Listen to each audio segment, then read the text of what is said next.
بسم اللہ الرحمن الرحیم۔ السلام علیکم ورحمۃ اللہ وبرکاتہ۔ پیارے ناظرین، ابن ماجہ اور مشکات کی حدیث ہے، حضرت علی رضی اللہ تعالی عنہ نے اس سے روایت کیا کہ رسول اللہ صلی اللہ علیہ وسلم نے فرمایا، جب شعبان کی 15ویں رات ہو تو اس رات میں قیام کرو اور دن کو روزہ رکھو۔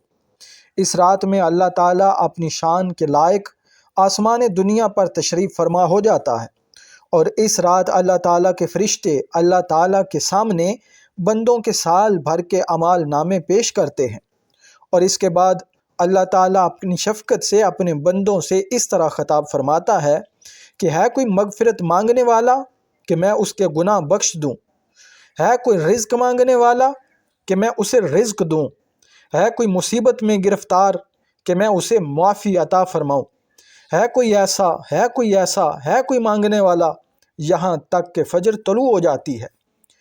تو پیارے ناظرین، یہ وہ رات ہے جس میں اللہ تعالیٰ بڑے بڑے گناہ گاروں کی دعا اور توبہ قبول فرماتا ہے اور ان کی بخشش فرما دیتا ہے، مگر کچھ ایسے گناہ گار ہوتے ہیں جن کی دعا قبول نہیں کی جاتی اور نہ ہی ان کی بخشش کی جاتی ہے۔ ناظرین گرامی، جس رات اللہ تعالیٰ خود بلاتا ہے کہ آؤ اپنی مغفرت طلب کرو، میں تمہیں معاف کروں گا، تو نہ جانے اللہ ان سے کتنا ناراض ہے جن کی اس رات بھی توبہ قبول نہیں کی جاتی۔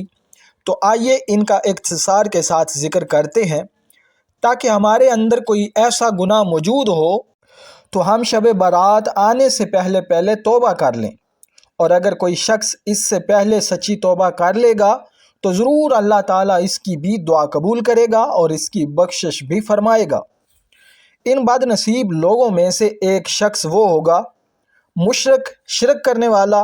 نمبر 2، اپنے مسلمان بھائی کے ساتھ بغض، عداوت اور حسد رکھنے والا۔ نمبر 3، قاتل۔ نمبر 4، خونی رشتے کاٹنے والا، رشتہ داروں کے ساتھ قطع تعلق کرنے والا۔ نمبر 5، تکبر کرنے والا، متکبر انسان جو اپنی چادر یا شلوار کو ٹخنوں سے نیچے لٹکانے والا۔ نمبر 6، شرابی، شراب کا عادی، شراب پینے والا۔ نمبر 7، چغلی کرنے والا، چغل خور۔ تو پیارے ناظرین، یہ ہیں وہ شخص جن کی اللہ تعالیٰ اس رات بھی توبہ قبول نہیں کرے گا، جس رات خود اللہ تعالیٰ لوگوں کو بلا بلا کر کہہ رہا ہے آؤ مجھ سے مانگو میں تمہیں عطا کرتا ہوں، لیکن یہ لوگ اس رات بھی محروم رہیں گے۔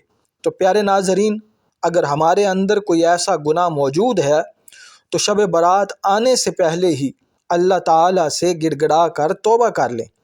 نبی کریم صلی اللہ علیہ وسلم کا ارشاد گرامی ہے، تم میں اچھے خطا کار وہ ہیں جن سے گناہ ہو جائے تو وہ فوراً توبہ کر لیتے ہیں، تو اللہ تعالیٰ انہیں معاف فرماتا ہے۔